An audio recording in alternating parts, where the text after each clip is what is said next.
Good morning, and welcome to the First Unitarian Society of Madison. My name is Felix Carlson, and my pronouns are he, him. I'm a member of this congregation and a volunteer worship associate. Today, I am joined by one of our ministers, Reverend Kelly Asprooth-Jackson, and by the worship team of Linda Warren, Daniel Carnes, and Stephen Gregorius. A thank you to members of the Criminal Justice Reform Team for volunteering their morning to support today's service. If you would like to know more about their work, please ask them. Greeting today are Liza Monroe, Erica Colmenares, and Ann Smiley. Ushering are Kathleen Luker, Chris Henry, and Nancy Kossoff, and coffee hospitality is being provided by Sue and Jim Wilson and Jeannie Hills. Thank you all. At First Unitarian Society, we question boldly, listen humbly, grow spiritually, act courageously, and love unapologetically. If you are visiting us today, welcome. We are so very glad that you are with us. If you would like more information about First Unitarian Society, please stop by the welcome table located in the Commons. We also hope you will be able to stay and join us for coffee hour immediately after the service, also in the Commons. For those connecting with us virtually today, we are glad you are with us as well, and we hope you will be able to take a moment and watch the announcement slides after today's service to learn about upcoming programs and activities. We also have a special video announcement from our Children's Religious Exploration Program. Where are you?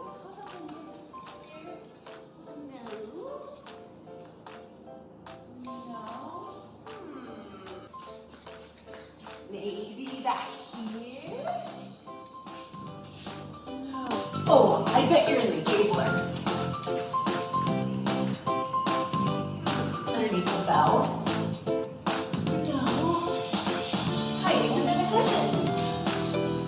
Probably in the classroom.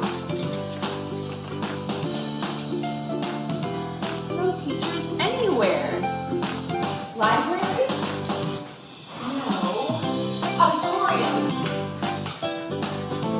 No. Where are all the teachers? There you are. I've been looking for teachers everywhere, and you are just the person I was looking for.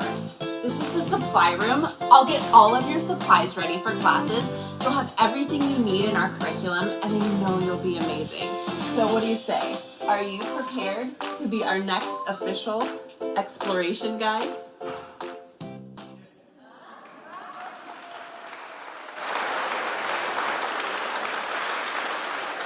I spent all that time looking all over both buildings, and now here all of you are. So we're down to only needing about 10 teachers to fully support all of our classes and the awesome kids who are signed up to explore with us. Could you be the one to complete a teaching team today? Could you be the person who connects with a child and makes them feel a sense of belonging in this wonderful community? If you are at all interested in teaching, please find me in classroom A, B after the service or around in the Commons. You're also welcome to just join us for our teacher orientation that's taking place at noon today after service, which is a great opportunity to get a better sense of what does our programming look like, what would be expected of you, etc. Even if you're not 100% sure, you can come just for the snacks. And I do have fancy mugs, and I know we love mugs, so those are available as well. And you can decide and let us know, and we would love to have you. So thank you so much to all of our teachers who have already affirmed their commitment to join us, and for all of you who are watering a little seed of contemplation right now. We are so grateful for your support of our children and youth.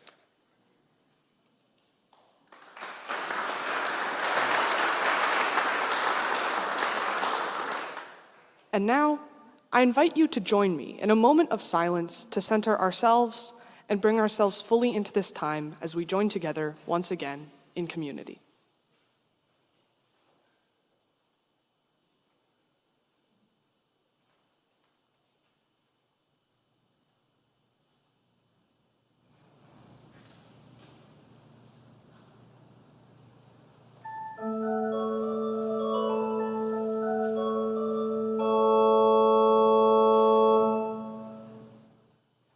You do not have to be good. You do not have to walk on your knees for 100 miles through the desert, repenting. As we enter into worship, put away the pressures of the world that ask us to perform, to take up masks, to put on brave fronts. You only have to let the soft animal of your body love what it loves. Silence the voices that ask you to be perfect. Tell me about your despair, and I will tell you mine. This is a community of compassion and welcoming. You do not have to do anything to earn the love contained within these walls. You do not have to be braver, smarter, stronger, better than you are in this moment to belong here with us.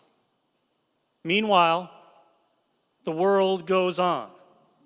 Meanwhile, the sun and the clear pebbles of the rain are moving across landscapes, over the prairies and the deep trees, the mountains and the rivers. Meanwhile, the wild geese, high in the clean blue air, are heading home again. You only have to bring the gift of your body, no matter how able, your seeking mind, no matter how busy, your animal heart, no matter how broken. Whoever you are, no matter how lonely, the world offers itself to your imagination, calls to you like the wild geese, harsh and exciting, over and over, announcing your place in the family of things. Bring all that you are and all that you love to this hour together. Let us worship together. And now I invite you to rise in all the ways that we do and to join me in the words of aspiration for the kindling of our chalice. This chalice is a symbol of our free faith, formed by people choosing to covenant with each other, to create communities that covenant with each other in turn. May decision by free, inclusive, democratic processes be the rule among us and in society at large. And now I invite you to reach out to those around you and greet each other with signs of love and peace.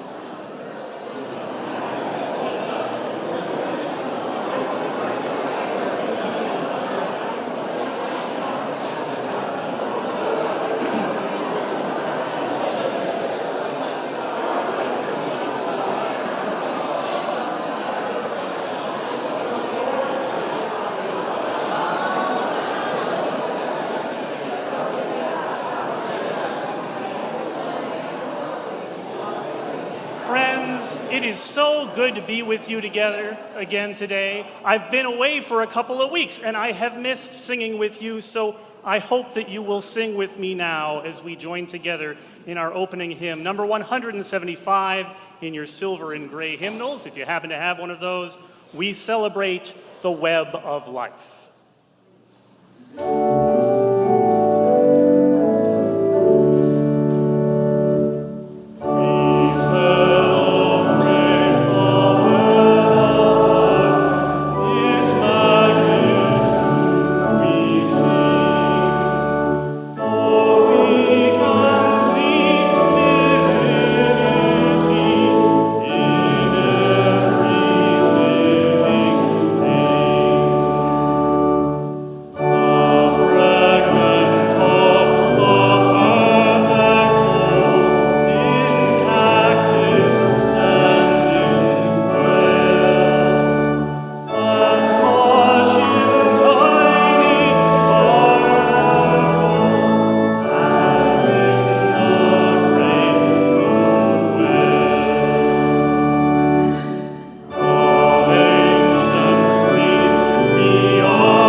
now I'm going to invite forward anybody who wants to come up here and join me for a story this morning to come up and join me for a story this morning.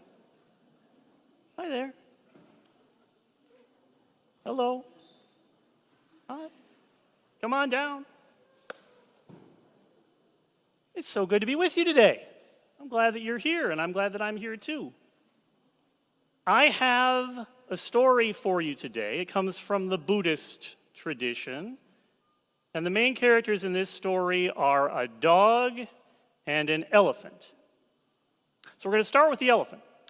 Once upon a time, there was a great palace in which a very, very wealthy and powerful king lived. And that king had an elephant. This elephant was a great source of pride for the king. It was a beautiful, majestic, and very large animal. And so he took very good care of it. He hired a dedicated elephant caregiver to watch over it in the stables. He made sure that it was fed not just the best sort of elephant food, but the best sort of human food. He had his personal chef prepare meals for the elephant each and every day. And what meals they were. Meals that you or I could not finish in a week if you gave me the chance. So that elephant was living large. But also in the palace, there lived a dog. The dog belonged to one of the servants who worked there. And the servant did his best to take good care of his animal. He cared about the dog, as every person with a companion animal should care about their pet. But he just had very limited resources through no fault of his own. We should probably look to what the king was paying him, if I'm honest about it. But it meant that the dog didn't eat very well. He had scraps, mostly from the king's table, and sometimes, very sadly, went hungry. So one day, the dog was at his liberty about the palace grounds, and he happened to wander by the stable, and he smelled the most amazing smell. And you wouldn't usually think amazing smell when you're passing by a stable, would you? But today, oh boy, certainly did. And so he poked his snout through the door of the stable and then got up the courage to poke his whole head through, and he saw the elephant eating one of these amazing banquet feast kind of things that he got 3 times a day. And the dog asked, "Oh, good and worthy friend elephant, is it possible that you could spare just a little bit of food for a poor and hungry dog?" The elephant said, "I have so much more than I could possibly eat. Please, friend, come and join me. It is better when it is shared." And so they ate together. And when the dog realized that the elephant was very happy with this arrangement and not feeling put upon at all, the dog kept coming back. And so they ate together day in and day out. They became such good friends from the sharing of food together and from enjoying each other's company that when the elephant went on a royal tour with the king, the dog got permission from its master to come along on the journey too. And they enjoyed each other's company on the travel. It's fun to travel with friends. But the dog was eating so well that his coat began to fill out and get more lustrous, which is a very fancy word that just means beautiful. And he thickened up, like he wasn't hungry anymore, like he was a good and healthy animal who was getting enough food to eat. And so while they were traveling around the country, a wealthy merchant spied the dog and thought, "What a beautiful and smart-looking dog that is. I wonder if I could buy that dog and have him for a pet at my house." And so, not knowing any better, he approached the elephant handler, thinking, okay, well, it's in charge of the elephant, he's probably in charge of the dog too, they're basically inseparable, and asked if he could buy the animal. Now, the elephant handler knew it wasn't his dog, but the merchant was offering a lot of money. So, he sold the dog to the merchant, the tour continued, the elephant was distraught not knowing what had become of his friend, the dog was unhappy in his new position as well. And when this all got back to the palace, and the king heard how upset his elephant was, he demanded to know the cause.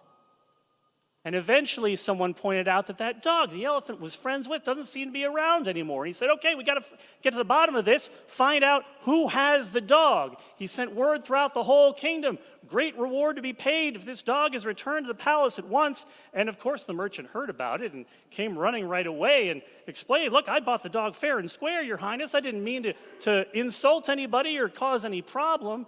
And eventually the explanation was found. The elephant's caregiver had to return the money to the merchant. The dog returned to the palace. The dog and the elephant were able to live together as friends again. And that was a happy conclusion to the story. Now, if you'll turn your attention right up here, look what we have. We have an actual photograph of an elephant and a dog. This is not the elephant and the dog from this story, you understand. But it is an elephant and a dog from a story. The elephant's name is Tara, and the dog's name is Bella.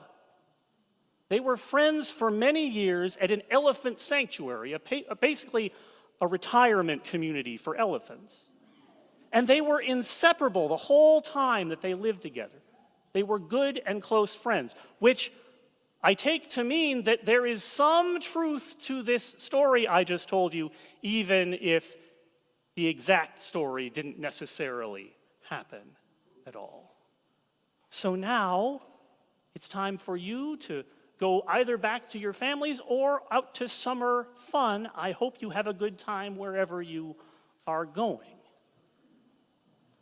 And for the rest of us, I am going to invite you to rise once again in body and or in spirit, and to join me in singing hymn number 94, What is This Life?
Our inspiration this morning is an excerpt from the book Other Minds by Professor Peter Godfrey Smith.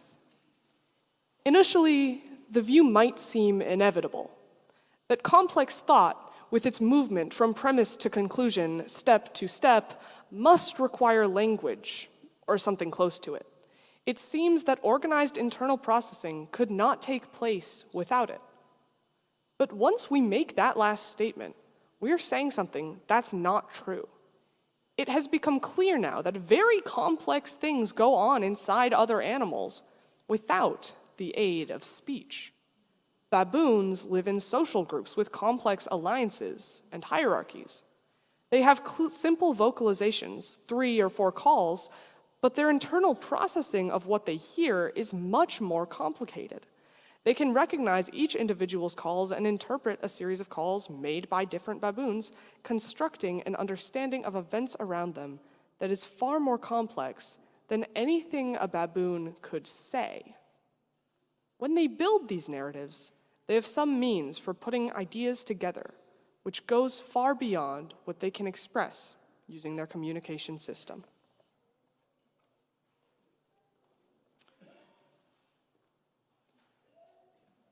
Each year, my colleague Kelly Crocker and I lead a service together built around answering questions that you all send to us ahead of time. The next of those services is next Sunday, so I hope that you will join us for it. It is one of my very favorite services of the year. For last year's iteration, one of the questions that we got from one of you was, considering our Unitarian Universalist values and the facts involved, do Unitarian Universalists have an obligation to eat a plant-based diet? Now, in addressing that question at the time, Kelly rightly observed that food is the sustenance we need to survive, and it is also our history, a piece of our family story, our culture. The context of our relationship with food matters greatly in the choice of what to feed our bodies. And I added to that context of our relationship to food questions of money and other resources, as well as health needs particular to each person's body. And then, loaded statement, I said this: the more that I have thought about this question, the clearer it seems to me that it would take a whole sermon to give my fair and honest answer to it. So watch for that in the future. And so, just under the wire, that is what I hope this sermon will be. Many of you know that I follow a plant-based diet and choose not to eat meat or dairy products. In case that fact has you on edge at all, I want to tell you up front, it is not my goal to make you all vegans today.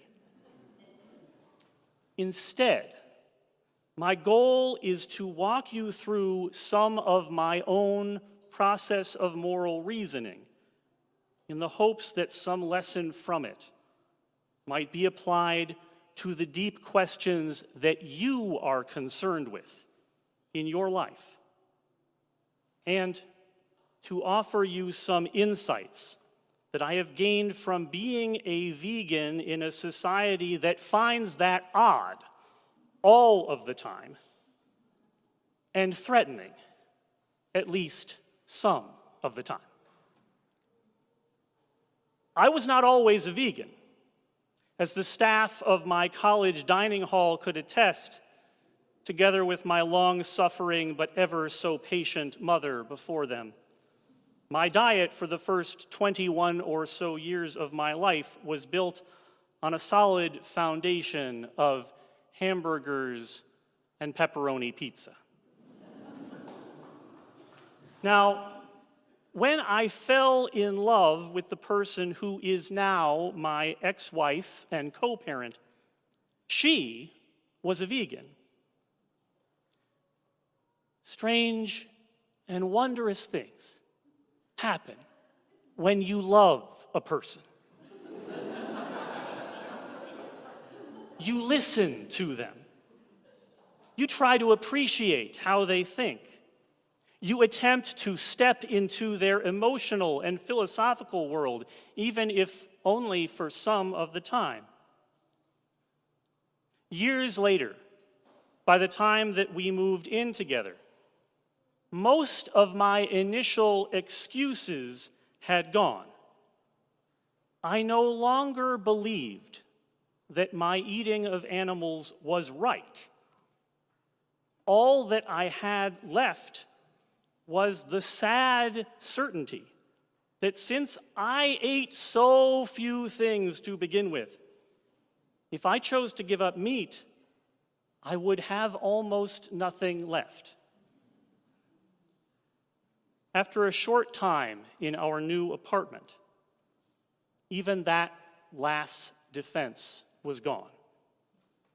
My then fiancée was not trying to get me to change what I ate. She had no ambition that was even a possibility. When I broke the news to her that I wanted to start eating a vegan diet, she was shocked and tried to argue me out of it. Still, I was always allowed to try what she had made for herself. And I found out that vegan food, when it is not made as an afterthought by an institutional kitchen, as had been the case earlier in college, could actually be quite tasty. The final domino fell for me at the end of that first summer of living together when I started studying to become a minister.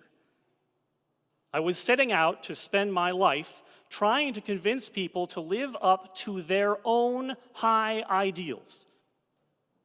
Shouldn't I start by trying to live up to my own? For me, I stopped eating animals and the produce of animals because I recognized their ability to suffer, and I did not want to be a cause of that suffering anymore. Once I started thinking about what I ate and why it might be right or wrong, I found myself more and more uncomfortable with the justifications I had to rely on to explain the contradiction. The one between why I might care about the comfort and well-being of some sorts of animals who I know can feel pain and form bonds of attachment, all while accepting that some other sorts of animals were being raised to be killed for my consumption, even though they were just as capable of feeling pain and forming bonds of attachment.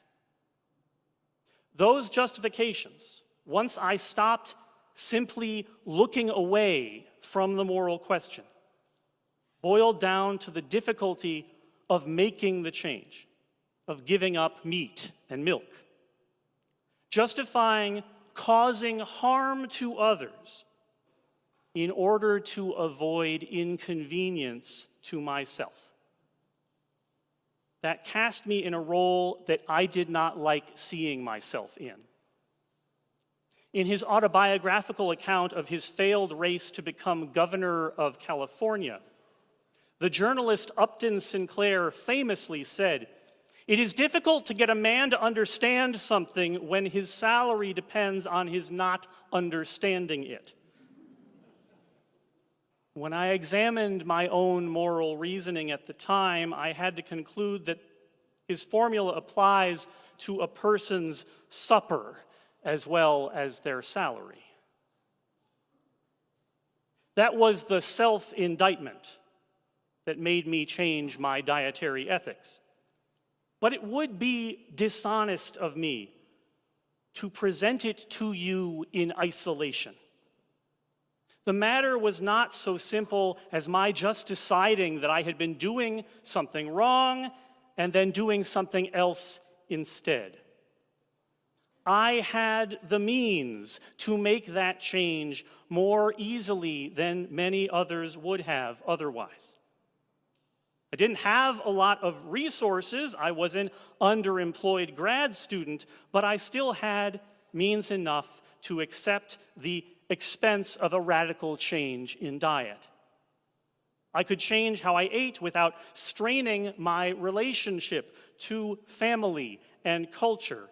I never liked Swedish meatballs or corned beef, and my family of origin had never made an issue out of it. I had the benefit of living with someone who already knew how to do it and who was willing to help me in reconfiguring my lifestyle. And I was healthy enough to attempt the transition without putting myself in any special danger. For people with certain food allergies or other additional dietary restrictions, it can be much, much harder to live as a vegan and to get all of the nutrients one needs. And for those of us with a disordered relationship to eating, a major change in diet like this could carry deep psychological risks. A long time ago, I made and have continued to live by the determination that eating a plant-based diet is a requirement of Unitarian Universalism's values as I understand them for me. Respect for the interdependent web of all existence, the practices of justice and compassion, the imperative that I am morally responsible for any harm that I cause and must act to repair it how I can. My understanding of these values require this of me. The less alike that my circumstances are to anyone else's, and no two circumstances are identical, the less confident I feel that their moral judgments should be particularly alike to mine. Some of the very most defensive reactions that I have ever experienced in my life were from people who thought that I was trying to get them to become vegan, mostly by existing as a vegan in their presence. Having had many years to consider that reaction, I actually find it very understandable. The work of life requires fuel in order to do it. The things that we want to do, the things that we have to do, the things that our hearts and spirits demand that we do, all of these things take energy, and that energy comes from the food we eat. Food is a vital, universal, and constant human need. And yet, for those who have enough of it, it is something very easily taken for granted. Voltaire said that nothing would be more tiresome than eating and drinking if God had not made them a pleasure as well as a necessity. In the world that we share, these seem to be the two primary ways of looking at food, as a necessity and as a pleasure. When we view food only as necessity, it doesn't much matter what we eat, as long as it gets us full and keeps us going.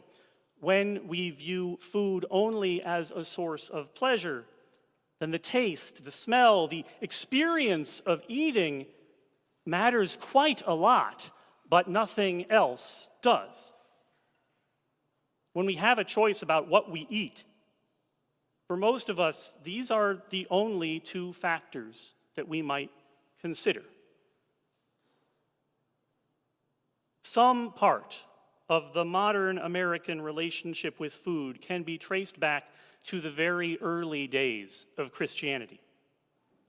Second Temple Judaism, the religion that Jesus would have grown up in, and that both Christianity and Rabbinic Judaism grew out of, had a system of dietary ethics. Certain foods were permitted and others were not. In particular, there was a fairly long list of animals which were considered unclean and so were not to be eaten. In the continuing evolution of Judaism, the rabbis would go on to codify and elaborate on this list of rules. Christianity took a different turn. The young religious movement had limited growth potential within the Roman Empire. It was still practicing the rules and expectations of Second Temple Judaism, and many of these did not travel well. In particular, Romans didn't share the same strictures on what they would eat, which made it difficult, if not impossible, for someone following Jewish dietary laws to share a meal in the house of a Roman. The Christian scriptures describe a series of changes in practice that made the new movement more palatable and open to Roman converts. In one of them, the Apostle Peter experiences a vision, apparently telling him to eat the flesh of any and every animal, anything that flies or swims or walks. The distinction between clean and unclean food for him and his community had been lifted, and he could now eat whatever with whomever he wanted. That shift, which initially allowed Christianity a greater outreach and appeal, has had broad implications in nations and cultures shaped by Christianity, including our own. While some set of rules or ethics about what should or should not be eaten is actually a fairly common feature among most of the world's religions, it is an extremely rare anomaly for Christians. In fact, religious and cultural communities living in or subject to predominantly Christian communities have sometimes been targeted for such differences in diet or had them used as a means of harassment.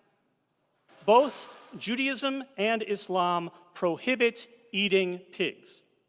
And after Muslims and Jews were expelled from Spain in 1492, formerly non-Christian families that had converted rather than face exile were expected to demonstrate their transformation by eating pork. In 1857, a rebellion among Muslim and Hindu soldiers serving in the British Army in India was sparked in part because of new orders for the loading of their rifles. They were now required to open the pre-made packets of gunpowder with their teeth.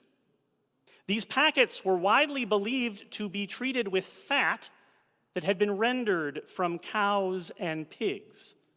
Again, animals not permitted for eating by Hindus and Muslims, respectively. So, returning to the defensive response to my existing, of seeing me not eating meat at the barbecue, say, I find it understandable to feel threatened at the introduction of ethical questions into a space normally considered to be safe from them. To a certain perspective, any moral examination of food might seem to threaten one of life's great pleasures, or worse yet, one of a person's chief necessities. Following a plant-based diet addressed for me what I consider to be a moral injury. I found greater peace within myself once I stopped eating animals. But if a person doesn't experience the same turmoil over this question that I did, or if they are better at putting that unease aside than I was, then of course, veganism would register for them as a loss rather than a relief.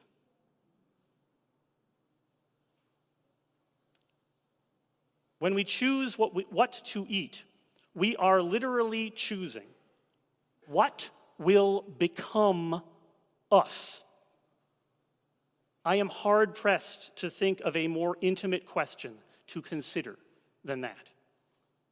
My experience has been that it is not only a question that I should not make for someone else, because they and not I will have to bear the consequences of it. But it is also a question that I cannot make for someone else. They will feel it is right or they will not. I am unlikely to change their heart on the matter, so long as their stomach depends upon the answer. And frankly, if I could, if I had the power to make others see non-human animals as beings deserving of their care, I would rather apply it first to my fellow human animals instead, so that I could have a greater likelihood of convincing others that women and black folks and queer folks and people born in other countries and people who sleep outside because they don't have an inside to sleep in are also beings deserving of their care. Returning to Upton Sinclair for a second, when he wrote his most famous work, The Jungle, he was trying to draw attention to the terrible plight of slaughterhouse workers, to generate compassion and a desire in the public to change the conditions for particular human beings. The lesson that people took overwhelmingly from that book was to have concern, to be fair, very well-founded concern, for the safety of their own food supply. Most of my mentors and teachers, most of my colleagues and friends, most of the people I serve, most of the people in my family, most of the people I love do not have the same dietary ethics as I do. Now, while that can cause strains on occasion, I have actually found it to be a powerful object lesson. It is a good and useful thing. I recommend this to you, whatever you choose to eat or not to eat. Cultivate the ability to admire, to appreciate, to learn from, to care for, and to love people with whom you may have serious and meaningful differences of moral perspective. To be clear, I am not saying that the moral character of the people you choose to associate with does not matter, and I am not saying that you are obliged to extend yourself to those who reject your very humanity. I am saying that our personal ethics are never one-dimensional, and no one should be reduced to whichever of their decisions you least agree with. It is possible for us to have things to teach and to learn from each other, to have love and compassion to give and to receive from each other, through and within our differences, not just despite them. So finally now, to answer the question, I do not think that all Unitarian Universalists have an obligation to eat a plant-based diet. I do believe that I, the one and only Unitarian Universalist over whom I have absolute control and total responsibility, do have such an obligation. And so I try my best to follow it. I leave it to you, friends, as I do each Sunday, to judge your own obligations for yourselves.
I invite you now into this time of giving and receiving, where we give freely and generously to this offering which supports the ongoing work of this community.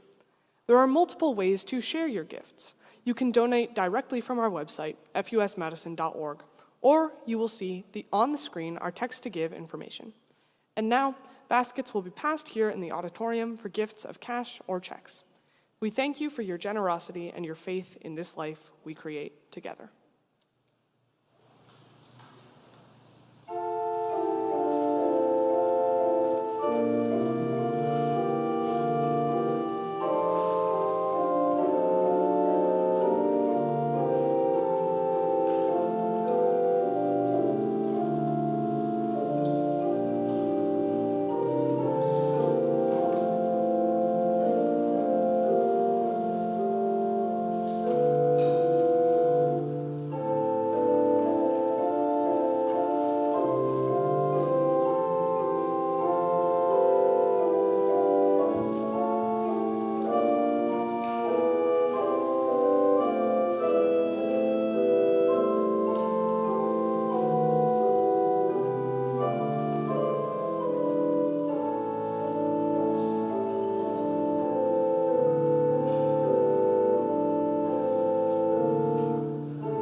Each week we gather, bringing with us the joys and the losses of our days.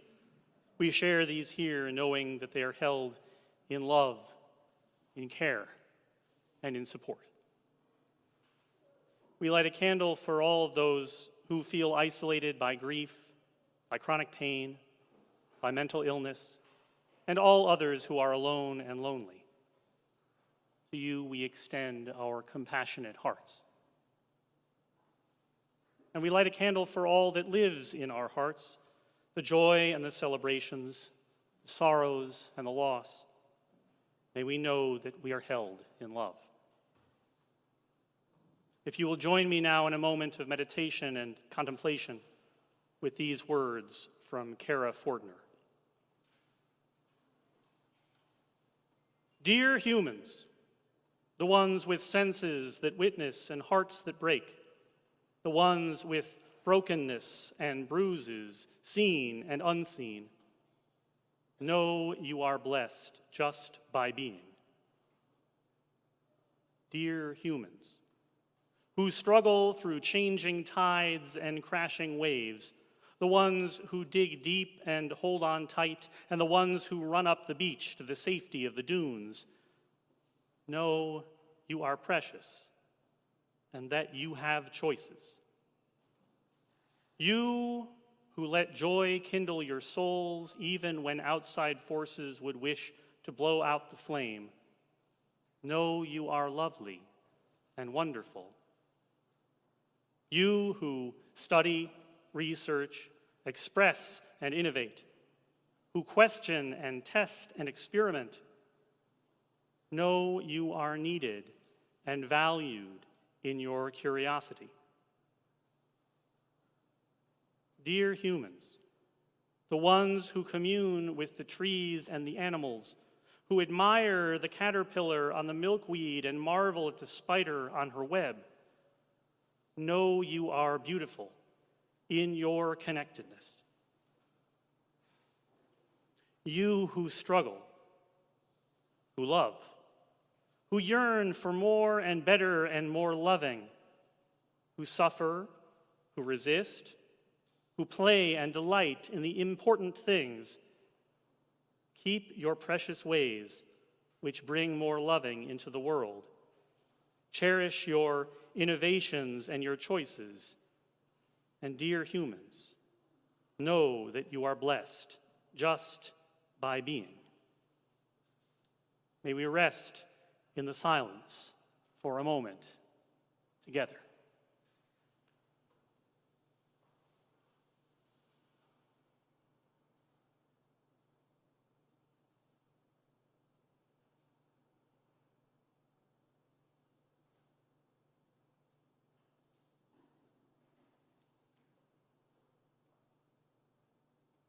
Amen. There is love holding us. There is love holding all that we love. There is love holding all we rest in His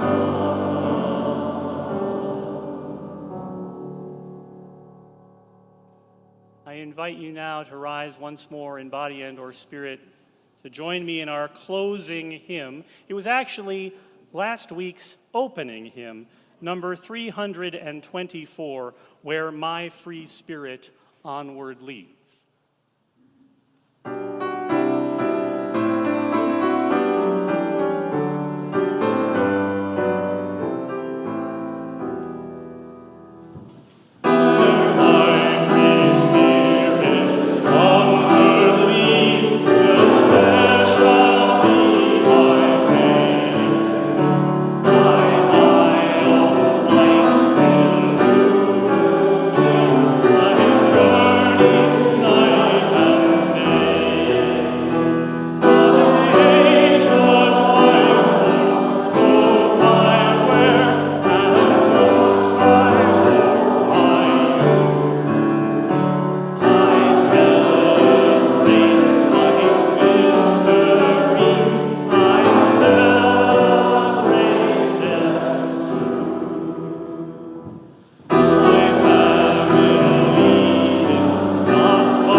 Let us bless the earth and all that is steady and firm.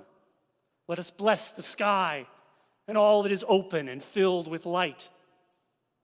Let us bless their union, holy without ceasing. Let us bless their children, the bounty of field and forest, stones, plants, animals, and all living things. May the gifts of the earth and sky strengthen, refresh, nourish, and heal the peoples of the earth. Amen. Blessed be. Go in peace, and please be at rest. for the postlude.